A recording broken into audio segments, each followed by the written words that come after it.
একজন সিনিয়র বড় ভাইকে দেখতে পাচ্ছি অডিয়েন্সে বসে আছেন।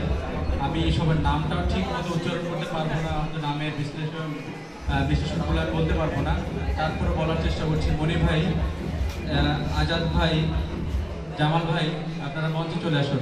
ওখানে আছে নয়ন ভাই, হালিম ভাই, আমাদের ছোট মঞ্চে আসেন আপনারা। আমার মনে হয় আপনাদের বসার জায়গা হবে। আপনাদের যাদের নাম ডাকলাম,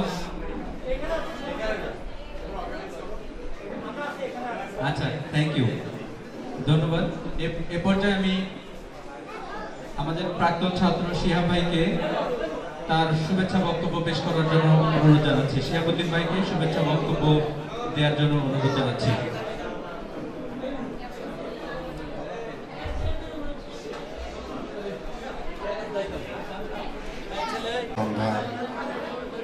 আজকের অনুষ্ঠানের সম্মানিত সভাপতি, অত্র বিদ্যালয় ম্যানেজিং কমিটির সম্মানিত সভাপতি অ্যাডভোকেট মোহাম্মদ ফারুক হোসেন, আজকের প্রাক্তন ছাত্রছাত্রীদের ঈদ পূর্ণ অনুষ্ঠানে আমাদের মাঝে উপস্থিত আছেন অত্র বিদ্যালয়ের প্রধান শিক্ষক, ম্যানেজিং কমিটির প্রভাবশালী সদস্য, বিশিষ্ট শ্রমিক নেতা মনির আহমেদ, মঞ্চে ভূমিষ্ঠ ঈদ পুনর্মিলনী ও সাংস্কৃতিক সন্ধ্যার আয়োজক কমিটির সম্মানিত নেতৃবৃন্দ, অনুষ্ঠান উপস্থাপনা করছে আয়োজক কমিটির উদ্যোক্তা সদস্য, অন্যতম সদস্য জাকির হোসেন ছোট ভাই, সামনে সমবেত অত্র বিদ্যালয়ে আমি পড়ালেখা করেছি। সেই সময় আমার অত্যন্ত আপনজন বন্ধুবর আজাদ, আমার বন্ধু কলি সহ ইলিয়াস, আমার সময়ের এই 95-এর ব্যাচ অনেক বন্ধুরা আসছে। সামনে সমবেত আমার শ্রদ্ধেভাজন বড় ভাইরা, সামনে সমবেত আছেন অনেক ছোট ছোট ভাইরা বোনেরা। আজকের এই মহতী উদ্যোগকে আমি স্বাগত জানিয়ে আমার ব্যক্তিগত পক্ষ থেকে যারা আয়োজন করেছে, বিশেষ করে আয়োজক সদস্যবৃন্দ যারা আছেন কমিটির, আমি ওই কমিটির অনেকের সাথে ফোনে দু একজনের সাথে কথা হয়েছে, কিন্তু আয়োজক কমিটির আহ্বায়ক কিংবা সদস্য সচিব কারা আমি সঠিক জানি না বলে আমি দুঃখ প্রকাশ করছি। আমাকে কয়েকবারই জাকির ফোন করেছিল, আমার ব্যস্ততার কারণে আমি দেখা করতে পারিনি, দুঃখ প্রকাশ করছি। আসলে এরকম উদ্যোগ আজাদ কিংবা জাকির, ঢাকা থেকে জাকির যোগাযোগ করে, কালিশপুর থেকে আজাদ যোগাযোগ করে, কিন্তু আমরা যারা এই বিদ্যালয়ের আশপাশে সবসময় ঘোরাফেরা করি, আমরা কিন্তু এরকম উদ্যোগ নিতে পারি নাই। এটা আমাদের ব্যর্থতা।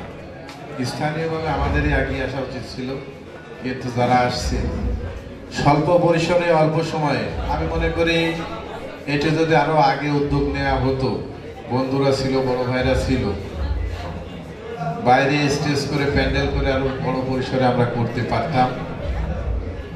আজকে যে অনুষ্ঠান সেটা আমি ভুলে গিয়েছিলাম, কিন্তু অনুষ্ঠান হচ্ছে ঈদের পরে, ঈদ পুনর্মিলনী। ভেবেছিলাম যে ভাইরা ভাই বন্ধুরা যোগাযোগ করবে, মনে করছি যে কোনো কারণে হয়তো বা, কিন্তু এটাই শেষ না। আমরা আশা করব এই রূপসা শিল্প অঞ্চলের ঐতিহ্যবাহী বিদ্যাপীঠ ঢাকা ম্যাথ ইন্ডাস্ট্রিজ মাধ্যমিক বিদ্যালয়, যাকে আমরা দাদা ম্যাথ স্কুলে ভাবি, আসলে আমি নিজে গর্বিত যে এই বিদ্যালয়ের আমি ছাত্র ছিলাম। সামনে অনেকের নাম বলেছে, কিন্তু আমি দুঃখ প্রকাশ করছি, আমার মঞ্চে উপবিষ্ট হচ্ছে আমার সেই সময়কালের শ্রদ্ধাভাজন শিক্ষক মন্ডলী। আমরা রূপসা শিল্প অঞ্চলে রূপসা স্কুল বলেন, আমাদের সময় সিপিআর স্কুল বলেন, দাদা ম্যাথ স্কুল, আমরা কিন্তু ভালো রেজাল্ট করতাম এবং আমরা নিজেদেরকে গর্বিত ভাবতাম। অনেক জায়গায় বলতাম আমরা দাদা ম্যাথ স্কুলের ছাত্র, কিন্তু সময়ের আবর্তনে এখন কিন্তু আমরা দাদা ম্যাথ স্কুল দিলে একটি প্রতিষ্ঠান আছে, রূপসা স্কুলের নতুন প্রজন্ম কিন্তু ভুলে গিয়েছিল। নতুন ম্যানেজিং কমিটি এসেছে, মহতী উদ্যোগ নিয়েছে, বিশেষ করে স্কুলের সভাপতিরা সাধারণত একটু বয়স্ক হয়, কিংবা এর আগে সরকারি লোকজন দায়িত্বে ছিলেন, কিন্তু মধ্যবয়সী যুবক ভাই, বড় ভাই ফারুক ভাই আসার পরে শ্রমিক নেতা মনির আহমেদ বয়সে প্রবীণ হলেও মানসিকভাবে কিন্তু উনি অনেক যুবক, একটু মহতি উদ্যোগ নিয়েছে। স্কুলে একটি গেট হয়েছে, দাদামাছ স্কুল, ঢাকা মাছ না বলে দাদামাছের নিজস্ব সক্রিয়তায় আবার নতুনভাবে আবির্ভূত হয়েছে সাধারণ মানুষের কাছে। এখন অনেক দিন দিন যত যাচ্ছে ছাত্রছাত্রী বাড়তেছে, নতুন রাস্তা হয়েছে। আজকে যারা উদ্যোগ নিচ্ছে, আমি আশা করব আগামীতে যদি এরকম উদ্যোগ নেওয়া আগে থেকে আমরা এখানে যারা উদ্যোক্তা, যারা আয়োজক কমিটির অনেকে কিন্তু বাইরে থেকে সেটা উদ্যোগ নিয়েছে, আমরা সাধুবাদ জানাই। স্থানীয়ভাবে আমরা এখানে বসবাস করি, আমাদের সাথে আরেকটুভাবে মিললে আমি মনে করি যে অনুষ্ঠান বড় পরিসরে সম্ভব।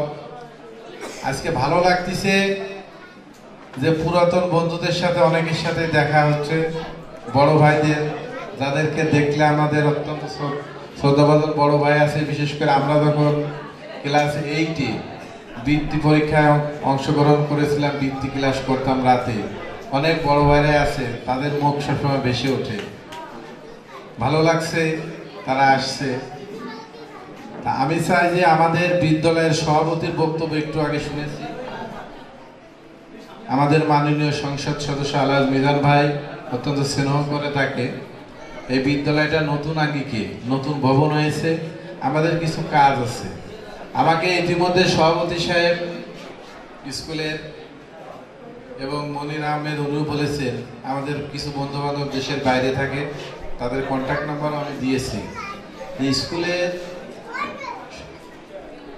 অবকাঠামোর দিক থেকে উন্নতি করতে হলে, যেহেতু বিদ্যাপীঠটি সরকারি না, এমপিও ভুক্ত হয়েছে, তার পাশাপাশি বিশেষ করে এই মিলটি বন্ধ হয়ে যাওয়ার পরে অনেক ছাত্রছাত্রী শুনেছি বিনা বেতনে কিংবা বেতন অর্ধেক দিয়ে পড়াশোনা করে, ফর্ম ফিল আপের সময় অনেক কষ্ট হয়। অনেক ছেলেমেয়েরা কিন্তু আমাদের এই বিদ্যালয়ে পড়ালেখা করে, অনেক সময় অনেক গার্ডিয়ানদের সংসার চালাতে কষ্ট হয়। এটা আমি ব্যক্তিগতভাবে কিন্তু অনুভব করি। এই কমিটি আসার আগেও ফর্ম ফিল আপ করার সময় অনেক সমস্যা হয়েছে, সেই সময় আমরা ফেস করেছি। আসলে প্রাক্তন ছাত্রছাত্রী হিসাবে আমাদেরও কিন্তু দায়ভার আছে, আমরা কিন্তু আমাদের দায়ভার পারি না। আপনারা উদ্যোগ নেন, আমরা আমাদের স্কুলের পড়াশোনায় যারা বিশেষ করে মেধাবী ছাত্রছাত্রী আছে তাদেরকে আমরা বিশেষভাবে যদি সহযোগিতা করতে পারি। অনেক বন্ধুরা আছে দেশের বাইরে থাকে, অনেক বন্ধুরা বড় বড় চাকরি করে, ভালো ব্যবসা করে। একটু উদ্যোগ নিতে হবে, আজাদ কিংবা জাকির এরকম অনেকে একটু উদ্যোগ নিলে আমার মনে হয় আমাদের বিদ্যালয়ের যে সমস্যাগুলো আছে, আর ব্যক্তিগতভাবে আমার বিদ্যালয়ের বর্তমান ম্যানেজিং কমিটির সভাপতির সাথে আমার সবসময় কথা হয়, যখন যেটা সমস্যা হয় আমি ওনার সাথে থাকি। গেট করার সময়, রাস্তা করার সময় সমস্যা হয়েছিল, সেগুলো দেখেছি। আমাদেরও মন কাঁদে এই বিদ্যালয়ে যখন আসি। এই নতুন ভবনটা হওয়ার পর কিছুটা আমরা আশার আলো দেখতে পাচ্ছি। এর আগে আমি মনের কষ্টে এই বিদ্যালয়ে আসতাম না, বিদ্যালয়টা দেখলে পুরোনো দিনের কথা মনে পড়ে। কারণ ক্লাস 5-এ বৃত্তি পরীক্ষায় অংশগ্রহণ করেছিলাম, ক্লাস 8-এ 10-এ অনেক সময় এই স্কুলে কাটিয়েছি, খেলাধুলা করেছি। বিদ্যালয়ে যখন বিশেষ করে আমাদের সময় নাইট কোচিং হতো, সন্ধ্যাকালীন কোচিং সেন্টারে কোচিং হতো, রাত 10টা-11টা পর্যন্ত পড়ালেখা করতাম। সে পুরোনো দিনের কথা মনে পড়ে। এই ভবনটি বাদে ব্যতীত সামনের যে ভবনটির অবস্থা খুবই খারাপ। এখানে একটি জঙ্গলের মতো অবস্থা হয়েছিল, ঘাস টাস স্কুলের ভিতরে। তখনও খুব খারাপ হতো যে আমাদের কি কিছু করার নাই, কিন্তু আমরা মন চাইতো, কিন্তু সাধ্য আমাদের ছিল না করার। প্রধান শিক্ষক সাহেব অনেক চেষ্টা করেছেন। আমরা আশা করব আয়োজক কমিটি যারা আছেন, অনুরোধ করব, একটা ভালো উদ্যোগ নিয়েছে। আমি মনে করি এই ঈদ পুনর্মিলনটা সামনে দরকারি 1 বছর 2 বছর সময় নিয়ে এর আগে একটি অনুষ্ঠান হয়েছিল, অনেক আসছিল স্টুডেন্ট। তারপরে আমরা আশা করব আরও বড় পরিসরে করলে, কারণ সিপিআর স্কুল ইতিমধ্যে সিপিআর স্কুলে একটা আবার অনুষ্ঠান করার উদ্যোগ নিয়েছে, বিভিন্ন সময় ব্যানার করছে। আমাদের স্কুলের পড়ালেখার ব্যাপারে ম্যানেজিং কমিটি অত্যন্ত সচেতন, প্রধান শিক্ষক সহ শিক্ষক মণ্ডলী অত্যন্ত পরিশ্রম করে পুরোনো দিনের মতো দাদামাছি স্কুল যাতে ভালো রেজাল্ট করতে পারে সে ব্যাপারে তারা নিরলস পরিশ্রম করে যাচ্ছে। সামনে একটি ভবন শুনেছি যে ভবন ক্লাসরুম করা যায়, সে ব্যাপারে চেষ্টা করছে। আমার যেসব বড় ভাইয়েরা বন্ধুরা ছোট ভাই বোন এসেছে সবার কাছে অনুরোধ করবো আপনারা সাহায্যের হাত বাড়িয়ে দেবেন, ইনশাল্লাহ আমরাও চেষ্টা করব। আজকে আয়োজক কমিটিকে আমি আবারও ধন্যবাদ জানাই আমাকে কিছু কথা বলার সুযোগ করে দেওয়ার জন্য।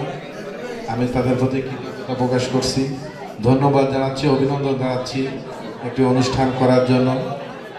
সবার প্রতি আবারও ঈদ মুবারক, পবিত্র ঈদুল আজহার শুভেচ্ছা এবং অভিনন্দন জানিয়ে আমি আমার কথা শেষ করছি। ধন্যবাদ সকলকে।